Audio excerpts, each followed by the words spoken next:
स्वागत छ यहाँहरूलाई अनि धेरै धेरै धन्यवाद म Ashok Soni You are welcome and thank you so much everyone. This is me Ashok Soni. You are watching on YouTube channel Ashok Soni. मेरो प्यारो मित्रहरू मैले आज एउटा विषयवस्तु लिएर आएको छु यो हो बी अ ग्र्याटिट्युड फर एभ्रिथिङ ग्र्याटिट्युड मतलब कृतज्ञता हामीले सरल भाषामा यसलाई भन्दाखेरि थ्यांक यू यानी धन्यवाद भन्ने गर्छौं हो मित्रहरू यो धन्यवाद भन्ने विषय धन्यवाद भन्ने एउटा शब्द प्राय इन्डिया अनि नेपालमा बहुत कम युज हुन्छ प्रयोग हुन्छ तर यो युरोपियन यो बाहिरको देशहरुमा धन्यवाद भन्ने विषय थ्यांक यू भन्ने विषय यो एउटा शब्द एकदमै कमन भएको विषय हो तर अहिले आएर हामीले पनि यसलाई चाहिँ प्रयोगमा ल्याइरहेको छौं त मैले यसलाई भन्नु खोजेको मतलब हो यो थ्यांक यू भन्ने विषय एउटा थ्यांक यू भन्ने शब्द छ हाम्रो हृदय अनि कि दिलबाट हामीले भन्ने कोशिश गरौं यदि यो ग्र्याटिट्युड थ्यांक यू भन्ने विषय यदि शब्द यदि हामी मनबाट भन्न हामी कसैलाई भन्छौं भने यो सफलताको मार्ग बन्न सक्छ सफलताको मार्ग हामीलाई बन्न सक्छ कुनै पनि सक्सेसको एउटा मार्ग बन्न सक्छ त्यसकारणले सबैलाई हामीले थ्यांक यू भन्ने हामीले शब्द प्रयोग गरौं अब म यसको विस्तारमा जान्छु हो हामीलाई धरती माताले हामीलाई यो नेचरले हामीलाई यो धरतीमा जन्म दिनुभयो thank you nature thank you धरती माता जसले कि हामीलाई हावा पानी खाना सबैको व्यवस्था मिलाइदिनु भयो राइट उहाँहरुलाई मेरो दिलदेखि धन्यवाद त्यसपछि फेरि हामी स्टार्ट हुन्छौं हाम्रो बाबा मम्मी थ्यांक यू बाबा मम्मी जसमा हामीलाई पालन पोषण गर्न स्टार्ट गर्नुहुन्छ त्यसपछि उहाँहरुले पालन पोषण गर्नुहुन्छ अनि फेरि साना हाम्रो साथी हामी अलिकता ठुलो बन्दै जान्छौं ठुलो हुँदै जान्छौं हामीले फेरि स्कुलमा हामी पढ्न हुन्छौं अनि हामीले धन्यवाद भन्नुपर्छ हाम्रो गुरुमा शिक्षिका अनि शिक्षकहरुलाई जति समयसम्म हामीले पढाइ गर्छौं हामीले एजुकेसन हासिल गर्छौं त्यतिकैसम्म उहाँहरुले हामीलाई धेरै ज्ञानहरु दिएर हामीलाई मद्दत गरिरहेको हुनुहुन्छ उहाँहरुको लागि धेरै धेरै धन्यवाद अनि त्यहाँनिर साथीभाइहरु पनि हुनुहुन्छ उहाँहरुले हामीलाई विभिन्न मनोरञ्जन दिइरहनु भएको हुन्छ मनुष्य मान्छेको प्राणी मान्छेसँग बस्ने हो अनि साथीभाइहरुसँग घुलमिल गरेर बस्ने हो भनेपछि हामीले साथीभाइहरुले एकदमै मनोरञ्जन खुसी दिइरहेको हुन्छन् थ्यांक यू सो मच अहिले उहाँहरु कहाँ हुनुहुन्छ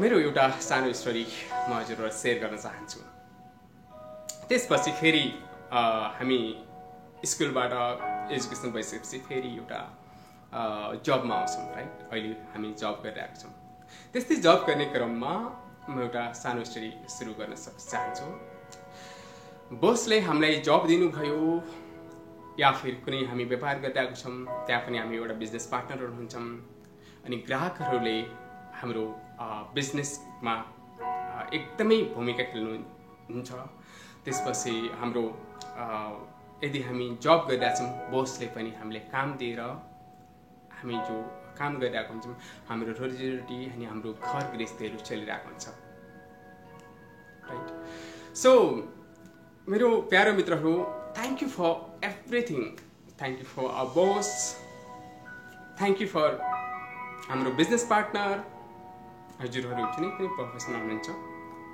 सबैलाई धन्यवाद भन्न जरुरी छ अब मेरो स्टोरी सुरु गर्छु एउटा अभियसली म दुबईमा जब गर्छु।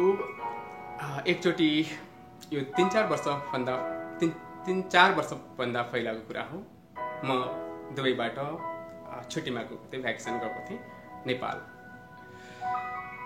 2 महिना छुट्टी सकियो, त्यसपछि म वापस आउन लागेको थिएँ।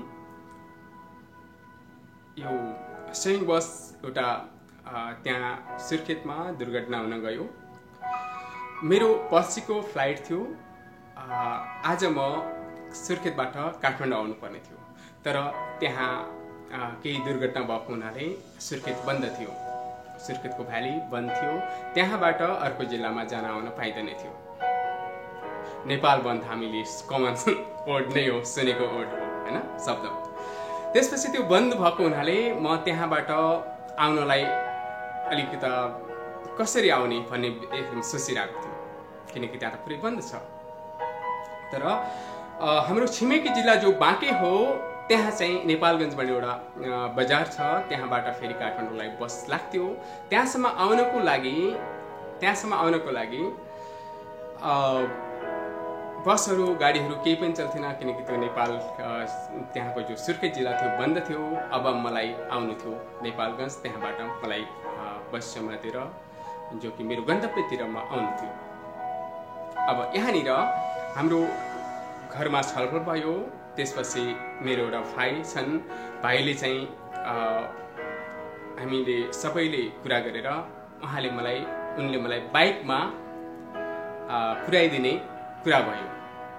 अब बिहान 4 बजे हामी बाइकमा चढेर, मोटरसाइकलमा चढेर हामी गन्तव्यतिर लाग्यौँ।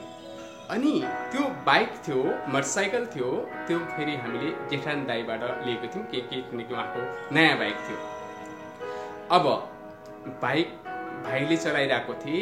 त्यसपछि बिहानको यात्रा, बिहान 4 बजेको एकदम जङ्गलको यात्रा थियो। अनि नेपालको सडक हजुरलाई हामीले थाहै छ, त्यतिखेर बर्खा सकिएको हुनाले हिलो पनि थियो। सो हामीले यो हाम्रो घुँडासम्म आउने हिलो, त्यस्तै कुनै बाटोहरू त्यस्तो पार गरेर म नेपालगञ्ज आएँ। त्यसपछि फ्लाइ भए, दुबईको लागि फ्लाइ भयो। त्यसपछि म जब गरेँ यहाँनिर, त्यसपछि पैसा कमाएँ, फेरि घर गएँ। मेरो प्यारे मित्रहरू, मैले भन्नुको मतलब हो, यो म सफल भएको, सक्सेस भएको पछाडि, म सफलता भएको पछाडि धेरै रिलेटिभ अनि धेरै साथीहरूको हात छ त्यहाँ। याद राख्नुहोस् मित्रहरू, यदि हामी कुनै न कुनै सफलता हात पारेको छौँ या हामी सक्सेस भएको छौँ भने त्यसको पछाडि धेरै भन्दा धेरै मानिसहरूले हजुरको लागि काम गरिरहेका हुन्छन्। सपोज प्रार्थना, कसैको प्रार्थना पनि छ, हाम्रो मम्मी बाबाको या हाम्रो रिलेटिभको, हामीले चाहनेहरूको प्रार्थना छ। त्यसकारणले यो थ्याङ्क यू अनि भन्ने शब्द, दियर ग्र्याटिट्युड भन्ने शब्द, कृतज्ञता सबैलाई हामीले मनबाटै दिने कोसिस गरौँ। मेरो प्यारो मित्रहरू, हामीसँग सायद यति धेरै समस्याहरू छ, तर एटलिस्ट हामीसँग अहिले आँखा, कान, हात हामीसँग छ हैन। यो कसैसँग त्यो पनि छैन। त्यसको लागि thank you God, thanks God, हामीलाई यति राम्रो हेर्ने आँखा दिनुभयो, हामीलाई हात दिनुभयो। यदि कसैको एउटा हात छैन, एउटा हात छ भने थ्याङ्क यू, एउटा हात मलाई दिनुभयो, एउटा हात त मेरो एउटा हात त छ। त्यसै हामी सम्झेर एउटा भगवानलाई शुक्रिया अदा गर्न सक्छौँ, भगवानलाई सम्झिन सक्छौँ। जो तपाईसँग छ, यो तपाईसँग भएको कुरा, त्यसलाई हामी थ्याङ्क यू भन्न पर्छ। नेचरलाई थ्याङ्क यू, यो गडलाई थ्याङ्क यू, मेरो रिलेटिभलाई धन्यवाद, हाम्रो सबै परिवार, सबै साथीभाइ, अनि यति यदि हामीले कसैसँग हामीले काम गरिरहेको छौँ, कुनै कम्पनी हामीले काम गरिरहेको छौँ या हामीले कुनै बिजनेस गरिरहेको छौँ, उहाँहरूले हजुरलाई जब दिनुभयो र त हामीले बिजनेस गरिरहेको छौँ, काम गरिरहेको छौँ। उहाँहरूले एउटा बिजनेस यदि हजुरले बिजनेस गर्नुभएको छ भने त्यहाँ पनि बिजनेसमा पनि धेरै कस्टमरहरूको हात हुन्छ, ग्राहकहरूको हात हुन्छ, तब त हाम्रो राम्रो बिजनेस चलिरहेको छ। त्यसैले मित्रहरू, व्हाटएभर तपाईसँग जो छ त्यसमा कृतज्ञता बनिराख्नुहोस्। यसको पछाडि धेरै मानिसहरूको हात छ, त्यसैले be of light, be a gratitude, be a humble. यो संसारमा एकचोटि त हामीले जानु नै छ हैन, संसार छोडेर जानु नै छ, तर त्यसमा रहनको लागि हामीले जुन कार्यहरू हामीले गर्छौँ, हामीले जुन कार्यहरू गर्ने हामीलाई यो नेचरले एउटा व्यवस्थापन गरिदिएको छ, त्यसको लागि धेरै धेरै धन्यवाद भन्नुहोस्, कृतज्ञता बनाइराख्नुहोस्। अनि धेरै धेरै धन्यवाद यो भिडियो तपाईहरुले हेरिदिनु भएकोमा। अनि यदि यो भिडियोजले हजुरहरूलाई मन छोयो भने नेक्स्ट भिडियो फेरि म यस्तै मोटिभेसन टाइपको बढाउने छु। त्यसको लागि हजुरले सब्स्क्राइब अनि शेयर लाइक गरिदिनु होला भन्ने म आशा राख्दै भोलिको फेरि नेक्स्ट भिडियोसम्मको लागि यहाँबाट बिदा हुन चाहन्छु। Thank you so much.